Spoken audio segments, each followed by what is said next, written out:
Que me maten, dijo a esta sazón el ventero. Si don Quijote o don Diablo no ha dado alguna cuchillada en alguno de los cueros de vino tinto que a su cabecera estaban llenos, y el vino derramado debe de ser lo que le parece sangre a este buen hombre. Y con esto entró en el aposento, y todos tras él, y hallaron a don Quijote en el más extraño traje del mundo. Estaba en camisa, la cual no era tan cumplida que por delante le acabase de cubrir los muslos, y por detrás tenía 6 dedos menos.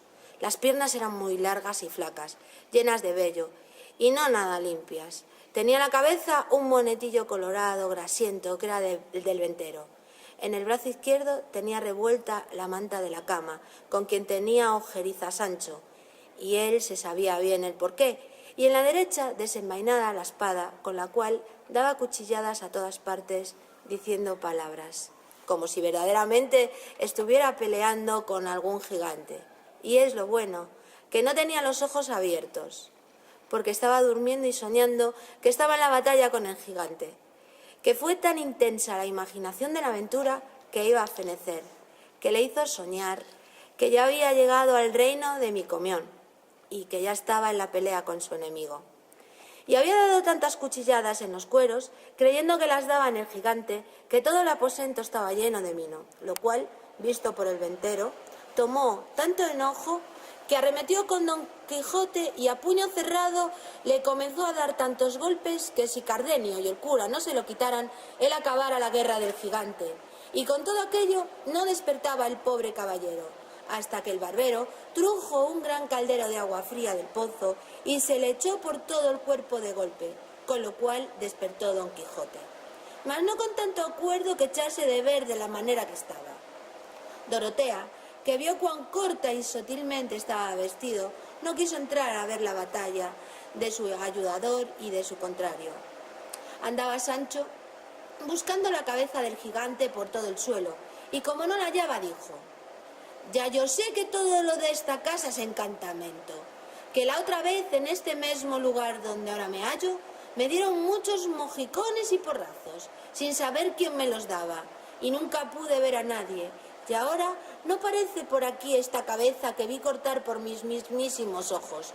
Y la sangre corría del cuerpo como de una fuente. «¿Qué sangre ni qué fuente dices, enemigo de Dios y de sus santos?», dijo el ventero. «¿No ves, ladrón, que la sangre y la fuente no es otra cosa que estos cueros que aquí están horadados y el vino tinto que nada en este aposento, que nadando vea yo el alma en los infiernos de quien los horadó?»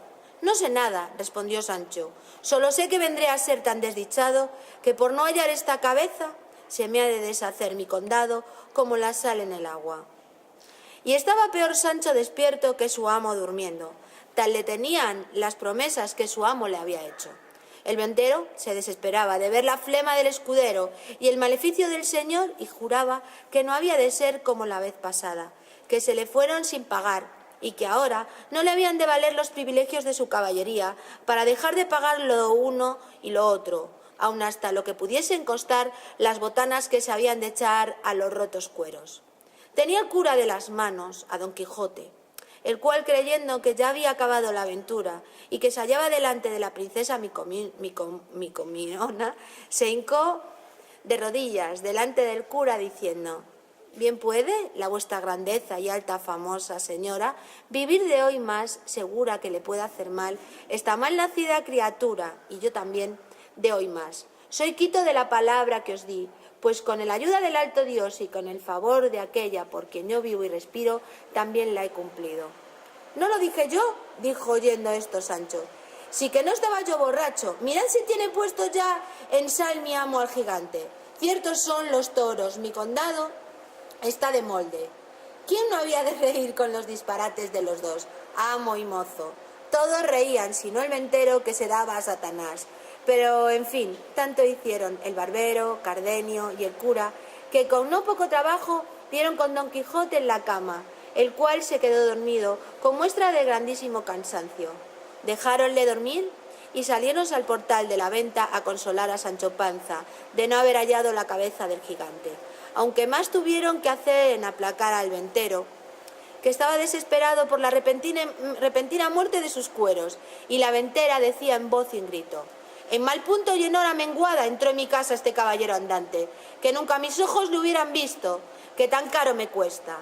La vez pasada se fue con el costo de una noche de cena, cama, paja y cebada, para él y para su escudero, y un rocín y un jumento diciendo que era caballero aventurero. Qué mala aventura le dé Dios a él y a cuantos aventureros hay en el mundo, y que por esto no estaba obligado a pagar nada, que así estaba escrito en los aranceles de la caballería andantesca. Y ahora, por su respeto, vino este otro señor y me llevó mi cola.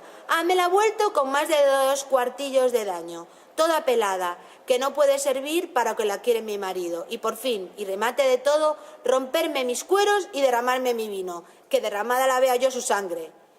Pues no se piense que por los huesos de mi padre y por el siglo de mi madre, si no me lo han de pagar 1/4 sobre otro, o no me llamaría yo como me llamo ni sería hija de quien soy. Estas y otras razones, tales decía la ventera con gran enojo y ayudábala su buena criada Maritornes, la hija callaba y de cuando en cuando se sonreía. El cura lo sosegó todo, prometiendo de satisfacerle su pérdida lo mejor que pudiese, así de los cueros como del vino, y principalmente del menoscabo de la cola de quien tanta cuenta hacían. Dorotea consoló a Sancho Panza diciéndole que cada y cuando que pareciese haber sido verdad que su amo hubiese descabezado al gigante, le prometía, en viéndose pacífica en su reino, de darle el mejor condado que en él hubiese. Consolóse con esto Sancho y aseguró a la princesa que tuviese por cierto que él había visto la cabeza del gigante, y que por más señas tenía una barba que le llegaba a la cintura, y que si no parecía era porque todo cuanto en aquella casa pasaba era por vía de encantamiento, como él lo había probado otra vez que había posado en ella. Dorotea dijo que así lo creía, y que no tuviese pena, que todo se haría bien y sucedería a pedir de boca. Sosegados todos, el cura quiso acabar de leer la novela, porque vio que faltaba poco. Cardenio, Dorotea y todos los demás le rogaron la acabase. El que a todos quiso dar gusto y por el que él tenía de leerla, prosiguió el cuento que así decía. Sucedió, pues, que por la satisfacción que Anselmo tenía de la bondad de Camila, vivía una vida contenta y descuidada, y Camila, de industria, hacía mal rostro a Lotario, porque Anselmo entendiese al revés de la voluntad que le tenía, y para más confirmación de su hecho, pidió licencia a Lotario para no venir a su casa, pues claramente se mostraba la pesadumbre que con su vista Camila recibía. Mas el engañado, Anselmo, le dijo que en ninguna manera tal hiciese, y de esta manera, por 1000 maneras era Anselmo el fabricador de su deshonra, creyendo que lo era de su gusto. En esto, el que tenía Leonela, de verse cualificada no de con sus amores, llegó a tanto que sin mirar a otra cosa, se iba tras él a suelta rienda, fiada en que su señora la encubría, y aun advertía del modo que con poco recelo pudiese ponerle en ejecución. En fin, una noche sintió Anselmo pasos en el aposento de Leonela, y queriendo entrar a ver quién los daba, sintió que le detenían la puerta, cosa que le puso más voluntad de abrirla, y tanta fuerza hizo que la abrió, y entró dentro a tiempo que vio que un hombre saltaba por la ventana a la calle, y acudiendo con presteza a alcanzarle o conocerle, no pudo conseguir lo uno ni lo otro, porque Leonela se abrazó con él diciéndole: «Sosiégate, señor mío, y no te alborotes, ni sigas al que de aquí saltó. Es cosa mía, y tanto que es mi esposo». Y tanto que es mi esposo. No lo quiso creer Anselmo. Antes, ciego de enojo, sacó la adaga y quiso herir a Leonela, diciéndole que le dijese la verdad, si no, que la mataría. Ella, con el miedo, sin saber lo que se decía, le dijo: «No me mates, señor, que yo te diré cosas de más importancia de las que puedes imaginar». «Dilas luego», dijo Anselmo, «si no, muerta eres». «Por ahora será imposible», dijo Leonela, «según estoy deturbada. Déjame hasta mañana, que entonces sabrás de mí lo que te ha de admirar. ¿Y estás seguro que el que saltó por esta ventana es un mancebo de esta ciudad que me ha dado la mano de ser mi esposo?» Sosegóse con esto Anselmo y quiso aguardar el término que se le pedía, porque no prestaba a oír cosa que contra Camila fuese por estar de su bondad tan satisfecho y seguro. Y así se salió del aposento y dejó encerrada en él a Leonela, diciéndole que de allí no saldría hasta que le dijese lo que tenía que decirle. Fue luego a ver a Camila y a decirle, como le dijo, todo aquello que con su doncella le había pasado, y la palabra que le había dado de decirle grandes cosas y de importancia. Si se turbó Camila o no, no hay para qué decirlo, porque fue tanto el temor que cobró, creyendo verdaderamente, y era de creer, que Leonela había de decir a Anselmo todo lo que sabía de su poca fe, que no tuvo ánimo para esperar si sospecha salía falsa o no, y aquella misma noche, cuando le pareció que Anselmo dormía, juntó las mejores joyas que tenía y algunos dineros, y sin ser de nadie sentida, salió de casa y se fue a la de Lotario, a quien contó lo que pasaba, y le pidió que la pusiese en cobro, o que se ausentasen los dos donde de Anselmo pudiesen estar seguros.